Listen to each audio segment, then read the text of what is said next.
أساليب قريش في محاربة الدعوة. حاولت قريش إثارة بعض الأمور لمحاربة دعوة النبي صلى الله عليه وسلم، منها إثارة شبهات حول القرآن الكريم، معارضة القرآن، المساومات، السخرية والاستهزاء والتكذيب.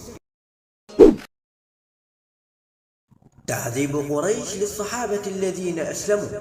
لم تفلح قريش في مناقشاتها مع رسول الله صلى الله عليه وسلم، ففكرت في أسلوب آخر وهو تعذيب من أسلم، فكانت فتنة شديدة على الصحابة.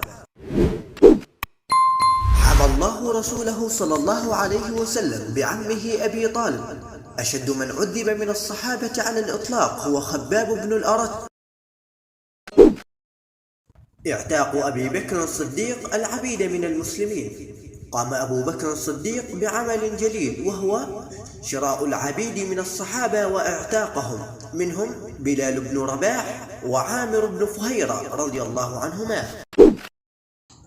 استهزاء قريش برسول الله صلى الله عليه وسلم. بدأت قريش بعمل جديد وهو الاستهزاء بالنبي صلى الله عليه وسلم، وكان من المستهزئين الأسود بن عبد ياغوث والأسود بن المطلب قبحهما الله وغيرهما.